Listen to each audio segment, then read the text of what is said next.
Hey friends, இன்றைக்கி வந்து நம்ம ஒரு ஐஐடி ஸ்டூடெண்ட் கிட்ட வந்து ஐஐடியை பற்றி சில இன்ஃபர்மேஷன்ஸும் எப்படி ஐஐடிக்குள்ளே போகிறது அப்படிங்கிறத பற்றி நிறைய இன்ஃபர்மேஷன் நம்ம தெரிஞ்சுக்கலாம்.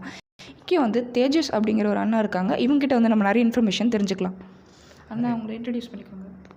ஹாய், என் பேர் தேஜஸ். நான் ஐஐடியில் வந்து கெமிக்கல் இன்ஜினியரிங் முடிச்சிட்டேன். இந்த வருஷம் தான் இப்போ கிராஜுவேட் ஆக போகிறேன். 2020 2024 வரைக்கும் படித்தேன். உங்களுக்கு எப்படி இந்த ஐஐடிக்குள்ளே போகணும் அப்படிங்கிற இன்ட்ரெஸ்ட் வந்துச்சு? சின்ன வயசில் நான் மேத்லேயும் சயின்ஸ்லேயும் நல்லா பண்ணிட்டுருந்தேன். அண்ட் எனக்கு ஒரு அண்ணா இருந்தாங்க. எனக்கு வந்து ஒரு அண்ணா வந்து ஐஐடிக்கு படிச்சுட்டு இருந்தாங்க. ஸோ அவங்கள பார்த்து வந்து ஐஐடினா என்னன்னு தெரிஞ்சிச்சு ஃபர்ஸ்ட்லி. ஏன்னா வந்து நான் சின்ன வயசில் ஆப்வியஸ்லி யாருக்கும் தெரியாது இந்த ஐஐடினா என்னென்னு. அப்புறம் அவங்கள பார்த்து தெரிஞ்சுக்கிட்டேன். அதுக்கப்புறமேட்டுக்கு அங்கே போனால் என்னென்ன ஒரு பெட்டர் பியர் செட் கிடைக்கும், நிறைய பேர் கூட பேச முடியும். அப்புறம் வந்து நம்மளை இன்னும் நிறைய பேர்கிட்ட வந்து காண்டாக்ட் பண்ண முடியும். அந்த மாதிரி ஒரு இதில் தான் வந்து அப்புறம் அங்கே போனப்புறம் இருக்க பெனிஃபிட்ஸ்லாம் வந்து எனக்கு தெரிஞ்சிச்சு ஐஐடி போனதுக்கப்புறம். அதுக்கப்புறம் அதனால் வந்து எனக்கு ஐஐடி மேலே இன்ட்ரெஸ்ட் வந்துச்சு. சின்ன வயசில் உங்களோட எய்ம் என்னவாக இருந்துச்சு? சின்ன வயசில் நமக்கு நிறைய எய்ம்ஸ் இருக்கும். ஐ மீன் எல்லாம் யோசிச்சிருப்போம். எனக்கு லைக் ஞாபகம் இருக்க வரைக்கும் வந்து எனக்கு ஒரு மரீன் இன்ஜினியர் ஆகணுன்னு தான் ஆசையாக இருந்துச்சு. அதுக்கப்புறம் டைம் பாஸ்டோன்னு எனக்கு எது வந்தாலும் ஓகேன்னு இருந்துச்சு. அப்புறம் இவென்ச்சுவலி எனக்கு இன்ஜினியர் ஆகணுன்னு தான் ஆசையாக இருந்துச்சு. இன்ஜினியராக இருக்குது இப்போது. ஓகே, இப்போ நெக்ஸ்ட்டு அடுத்தது உங்களோட பிளான் என்ன? இப்போ அமெரிக்கன் எக்ஸ்பிரஸில் எனக்கு வேலை கிடச்சிச்சு. இப்போது ஒரு மாதத்தில் நான் ஜாயின் பண்ண போகிறேன். வந்து ஏஐயில் தான் என்னோடய வேலை இருக்குது. ஆர்டிஃபிஷியல் இன்டெலிஜென்ஸில் என் வேலை இருக்க போகுது. ஸோ வேலையில் ஜாயின் பண்ண போகிறேன். அது என்னோடய அடுத்த பிளான். ஓகே, இப்போ வந்து ஐஐடியில் உங்களுடைய ஃப்ரெண்ட்ஸ் அவங்களாம் என்ன மாதிரி பிளான் வச்சுருக்காங்க? என்னோடய டிகிரி வந்து கெமிக்கல் இன்ஜினியரிங்கில். ஸோ சில பேர் வந்து கோர் கெமிக்கல் இன்ஜினியரிங், அதாவது இண்டஸ்ட்ரியில் வந்து ஜாயின் பண்ண போகிறாங்க. சில பேர் வந்து மேனேஜ்மெண்ட் சைடு வந்து கன்சல்டன்ஸ்னு சொல்லுவாங்க, அந்த மாதிரி இடத்துல போகிறாங்க. அப்புறம் சில பேர் மாஸ்டர்ஸ் போகிறாங்க, வந்து பிஹெச்டி பண்ண போகிறாங்க. அப்புறம் நிறைய பேர் வந்து மோஸ்ட்லி வந்து சாஃப்ட்வேர் சைடு இல்லாட்டி வந்து ஏஐ ஆர்டிஃபிஷியல் இன்டெலிஜென்ஸ் அந்த சைடில் தான் வேலை போகிறாங்க. ஓகே, இப்போ நீங்கள் 12th படிச்சிருப்பீங்க. அப்போ வந்து உங்களுக்கு எப்படி நீங்கள் ரெண்டுத்தையும் பேலன்ஸ் பண்ணீங்க? ரெண்டுத்தினா சிபிஎஸ்சி, ஓகே, போர்ட்ஸையும் அப்புறம் ஐஐடிக்கு ஜெய் பார்த்திங்கன்னா வந்து போர்டுக்கும் ஐஐடிக்கும் வந்து ஆல்மோஸ்ட் சேம் சிலபஸ் தான். பட் என்னென்னா வந்து ஐடியில் பார்க்கும்போது யூ ஹேவ் வந்து கொஞ்சம் டஃப்பாக இருக்கும், கொஷின்ஸ் டஃப்பாக இருக்கும் இந்த என்ட்ரன்ஸ் எக்ஸாம். அவ்வளோதான் வழியாக வந்து சிலபஸ் இஸ் சேம். ஸோ ஒருவேளை நான் ஜெயியோட ப்ரிப்பரேஷன் வந்து ப்ராப்பராக பண்ணாலே வந்து எனக்கு சிபிஎஸ்சி ப்ரிப்பரேஷன் ஆல்மோஸ்ட் எல்லாம் முடிஞ்ச மாதிரி தான். ஸோ நான் எப்படி பேலன்ஸ் பண்ணிக்கிட்டேன்னா, எனக்கு ஆக்சுவலாக வந்து அதிகமாக டைம் எடுக்கல. வந்து நான் ஜெய் வரைக்கும் மெயின்ஸ் வந்து ஜான்வரி இருந்துச்சு எனக்கு. ஸோ அது வரைக்கும் நான் வந்து சிபிஎஸ்சி வந்து பெருசாக கிளாஸ்ன்னு பெருசாக அதுக்கு எஃபர்ட் போடல. வெறும் ஜெய்க்கு மட்டும் எஃபர்ட் போட்டுருந்தேன். அதுக்கப்புறமேட்டுக்கு வந்து ஜான்லேருந்து மார்ச் வரைக்கும் ஹேட் சிக்னிஃபிகண்ட் டைம். ஸோ எனக்கு ஒரு 3 மாதம் இருந்துச்சு. அதுவும் எனக்கு சஃபிஷியன்ட் இருந்துச்சு அந்த சப்ஜெக்டிவ் பேப்பர் எழுதுறதுக்கு அந்த மாதிரி. அதுக்கப்புறம் வந்து போர்ட்ஸ் முடிஞ்ச பிறகு வந்து 2 மாதம் அட்வான்ஸ் வந்து எனக்கு ஃபுல் டைம் இருந்துச்சு. ஸோ அப்படி தான் மேனேஜ் பண்ணிட்டேன். ஓகே, இப்போ வந்து நீங்கள் 12th படிக்கும்போது இதை வந்து கரெக்டாக மேனேஜ் பண்ணியிருக்கீங்க. நெக்ஸ்ட் இப்போ ஐஐடியில் வந்து உங்களுக்கு சொல்லித்தரது இந்த இப்போல்லாம் ரொம்ப டஃப்பாக ஃபீல் பண்ணிங்களா, இல்லை அதுவும் நார்மலாக தான் உங்களுக்கு இருந்துச்சா? இல்லை, புரியல, என்ன சொன்னீங்க? இப்போ ஐஐடியில் வந்து நீங்கள் கிளாஸ்லாம் உங்களுக்கு நிறையா டீச் பண்ணுவாங்க. அப்போ வந்து அது உங்களுக்கு மேனேஜ் பண்ணுறதுக்கு டஃப்பாக இருந்துச்சா இல்லை? ஆக்சுவலி ஃபர்ஸ்ட் போனப்போ அந்த டீச்சிங் மெத்தடாலஜி வேறு மாதிரி இருக்கும். 12th ஐஐடிக்கு அந்த ட்ரான்சிஷன் அவ்வளோ ஸ்மூத்தாக இருக்காது. ஏன்னா வந்து நான் 12th படிக்கும்போது ஒரு ஃபிக்ஸட் கோல் இருந்துச்சு, வந்து அந்த ஜெய் எக்ஸாம் கிளியர் பண்ணணும், இல்லாட்டி சிபிஎஸ்சி எக்ஸாம் கிளியர் பண்ணணும், அந்த மாதிரி தான் வந்து ஒரு கோல் இருந்துச்சு. இதுவே ஐஐடி போன பிறகு அந்த சிஸ்டம் எல்லாமே டிஃப்ரெண்ட்டாக இருக்கும். அப்புறம் நம்ம போய் பேசி கற்றுக்கிற மாதிரி தான் இருந்துச்சு. ஆஸ் இன் பசங்க கூட பேசி, இல்லை வந்து சாருங்க கூட வந்து டேரெக்டாக காண்டாக்ட் பண்ணி அந்த மாதிரி தான் தெரிஞ்சிருக்க மாதிரி இருந்துச்சு. எல்லாமே வந்து ஸ்ட்ரெயிட் ஃபார்வர்டு நம்ம கையில் எடுத்து வச்ச மாதிரி இல்லை. ஸ்கூலில் பார்த்திங்கன்னா வந்து ஒரு டெஸ்ட் வருதுன்னா வந்து என்னென்ன சாம்பிள் கொஷின் இந்த மாதிரி கொஷின்ஸ் வரும் அப்படின்னு சொல்லிட்டு அவங்களுக்கு கொடுப்பாங்க. பட் இது ஒரு எக்ஸாம்பிள் தான். வந்து ஐடி அந்த மாதிரி பார்த்திங்கன்னா அவங்களுக்கு எந்த ஒரு ஆப்ளிகேஷனும் இல்லை வந்து இவன் பாஸ் பண்ணணும்னு சொல்லிட்டு. அவங்க சொல்லி தந்துட்டு போயிடுவாங்க. அப்புறம் நல்லா சொல்லி தருவாங்க, பட் சொல்லி தந்துட்டு போயிடுவாங்க. அண்ட் நம்மளாக தான் நம்மளோட ஓன் இன்ட்ரெஸ்ட்டில் எல்லாம் பண்ணிக்கிற மாதிரி இருந்துச்சு. ஸோ அந்த ட்ரான்சிஷன் எனக்கு முதல் செமஸ்டர் கொஞ்சம் கஷ்டமாக இருந்துச்சு. பட் தென் ஒரு பாதி செமஸ்டரில் எனக்கு புரிஞ்சிச்சு என்ன பண்ணணும்னு சொல்லிட்டு. So I was able to manage. Okay, அப்புறம் நீங்கள் 12th படிக்கும்போது இந்த ஜெய் ஃபர்ஸ்ட் அட்வான்ஸ் மெயின்ஸ் இதெல்லாம் கிளியர் பண்ணும்போது நீங்கள் எதாவது கோச்சிங் கிளாஸ் போனீங்களா, இல்லை நீங்களே ப்ரிப்பேர் பண்ணீங்களா? நான் கோச்சிங் கிளாஸ் போய் தான் பண்ணியிருந்தேன். ஓகே, இப்போ வந்து நிறைய ஸ்டூடெண்ட்ஸ் வந்து ஐஐடிக்கு அதாவது ஜெய் ப்ரிப்பேர் பண்ணிகிட்டு இருக்காங்க. அவங்களுக்குலாம் நீங்கள் என்ன சொல்ல வரீங்க?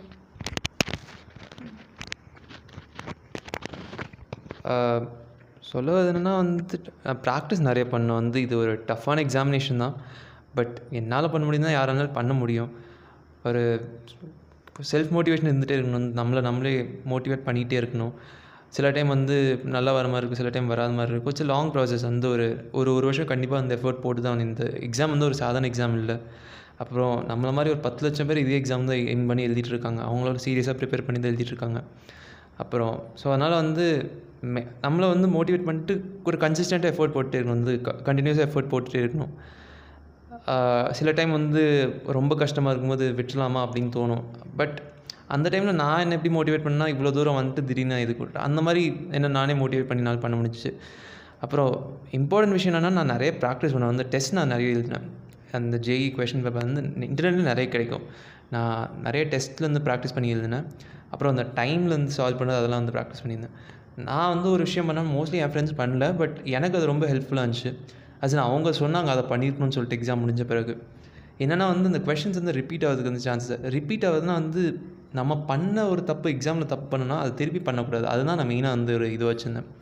ஸோ ஒவ்வொரு டெஸ்ட் முடிஞ்ச பிறகும் ஒரு நோட் புக் வச்சுட்டு அது வந்து எல்லா கொஷினும் எழுதிருவேன். என்னென்ன வந்து தப்பாச்சோ அதை எழுதுவேன். அதை நான் திருப்பி சால்வ் பண்ணுவேன். அதனால் வந்து நான் பண்ண தப்பு நான் திருப்பி பண்ணாத மாதிரி ஆயிடும். ஸோ அது எனக்கு ரொம்ப ஹெல்ப்ஃபுல்லாக இருந்துச்சு. அது நான் யார்கிட்டலாம் அது சொல்லுவேன். அது ஒரு டிப். அப்புறம் அந்த 3 மணி நேரம் தான் நம்மளோட 2 வருஷம் 1 வருஷம் போட்ட எஃபர்ட் வந்து ஜஸ்டிஃபை பண்ண போகுது. ஸோ அதனால் வந்து அந்த 3 மணி நேரம் கண்டிஷன்ஸ் எப்படியானாலும் இருக்கலாம். அதுக்கேற்ற மாதிரி நம்ம ப்ராக்டிஸ் பண்ணிட்டுருக்கு. அது நம்ம மைண்டை செட் பண்ணி வச்சுக்கிறதுக்கு டெஸ்ட் நிறைய ப்ராக்டிஸ் பண்ணிட்டே இருக்கணும். அப்புறம் அடுத்தது இப்போ JEE first advance, next mains advance எழுதுறீங்க. இப்போ அதில் வந்து எது ரொம்ப டஃப்பாக இருக்கும், அதுக்கு நம்ம எப்படி படிக்கணும்? மெயின்ஸ் அட்வான்ஸ் சொல்லிட்டு 2 லெவல் இருக்குது. ஸோ ஃபர்ஸ்ட் வந்து மெயின்ஸ் எழுதணும். அதில் கிளியர் பண்ணால் வி கெட் ரைட். அது கிளியர் பண்ணால் நம்ம அட்வான்ஸ் எழுத முடியும். ஸோ மெயின்ஸ் வந்து நான் பேட்டர்ன் மாறிட்டே தான் இருக்கும். ஸோ வந்து நான் எழுதினப்போ எப்படி இருந்துச்சுன்னு சொல்கிறேன். பெருசாக சேஞ்சஸ் இருக்காது. பட் வந்து கொஞ்சம் சில மைனர் சேஞ்சஸ் இருக்கும். ஸோ நான் எழுதினப்போ மெயின்ஸ் வந்து 75 கொஷின்ஸ் இருக்கும். Maths, physics, chemistry, 25 questions each.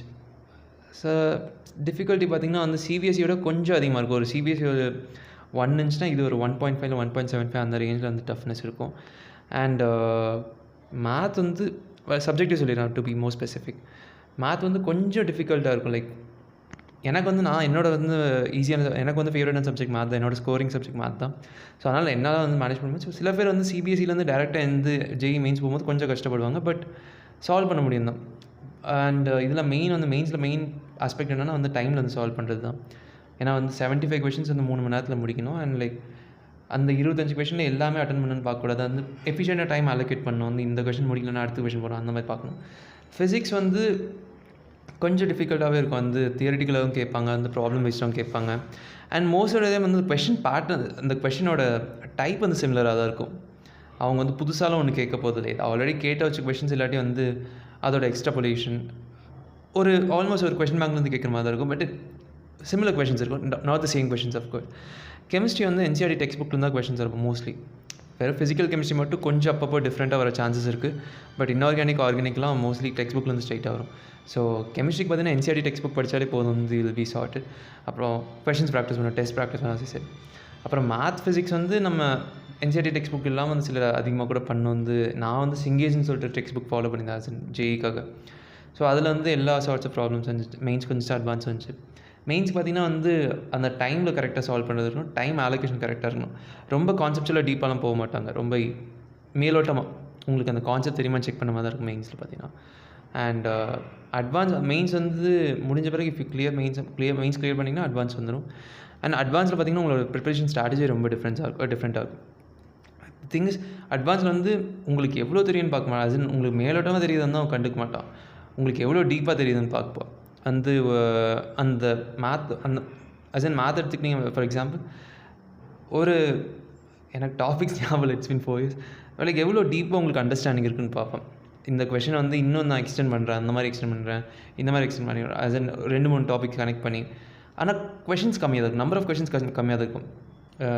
எனக்கு ஞாபகம் இப்போ ரிமெம்பர் கரெக்ட்லி 15 கொஷின்ஸ் ஈச்சுன்னு நினைக்கிறேன். நான் எழுதினப்போ ஒவ்வொரு பேப்பர் 2 பேப்பர் இருக்கும். காலைல ஒரு பேப்பர், மத்தியானம் ஒரு பேப்பர் இருக்கும் அட்வான்ஸு. ஸோ ஒவ்வொரு பேப்பரும் 15 கொஷின்ஸ் ஈச். ஒவ்வொரு சப்ஜெக்ட் 45 கொஷின்ஸ் தான், பட் 3 hours. ஸோ டைம் எஃபிஷியண்ட்டாக அலோகேட் பண்ணுறது இருந்தாலுமே டீப்பாக கரெக்டாக அந்த ஆன்சர் பண்ணணும். அதுதான் அந்த கான்செப்ஷுவல் ப்ராப்பரான அண்டர்ஸ்டாண்டிங் இருக்கும் கான்செப்ட் இது. மேத் பொறுத்தவரைக்கும் ஃபிசிக்ஸ் ஆல்மோஸ்ட் சேமாக தான் இருக்கும். As in same thing sir. Chemistry வந்து சேம் திங் அகேன் கான்செப்ட் டீப்பான அண்டர்ஸ்டாண்டிங் அந்த நம்ம என்ன படிச்சிருந்தாலும். ஸோ அதுதான் மெயின்ஸ்க்கு அட்வான்ஸ்க்கு ஒரு டிஃப்ரென்ஸ். மெயின்ஸில் பார்த்தீங்கன்னா ஓரளவுக்கு மேலோட்டமாக கொஷின் கேட்டு போயிடுவாங்க அண்ட் லைக் ரிப்பீட்டட் கொஷின்ஸ் இருக்க சான்சஸ் அதிகம்.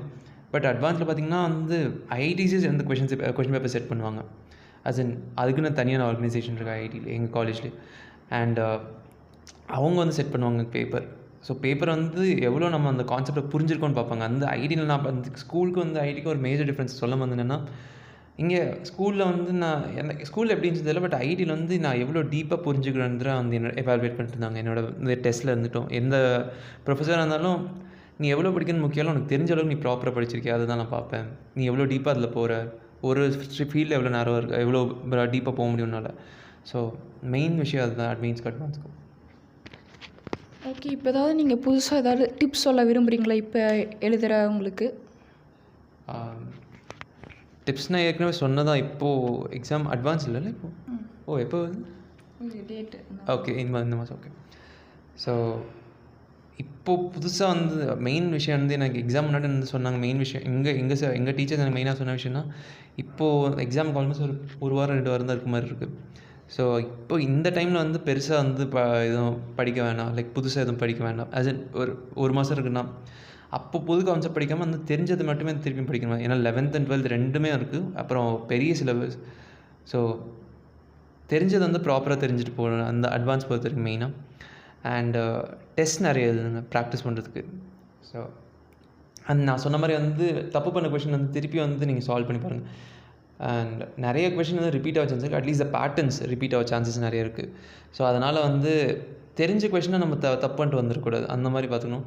அப்புறம் மெயின்ஸை பொறுத்த வரைக்கும் வந்து நீங்கள் நிறைய கொஷின்ஸ் அட்டன் பண்ணால் அவ்வளோ நல்லது தான். அண்ட் அட்வான்ஸ் பொறுத்த வரைக்கும் உங்களுக்கு நெகட்டிவ் மார்க்ஸ் அதிகமாக இருக்கும். ஸோ அதனால் வந்து ப்ராப்பராக தெரிஞ்சால் மட்டும் அட்டன் பண்ணுங்கள், இல்லாட்டி வந்து அட்டன் பண்ணாதீங்க. இல்லாட்டி நெகட்டிவ் மார்க்ஸ் உங்களுக்கு நிறைய போகும்.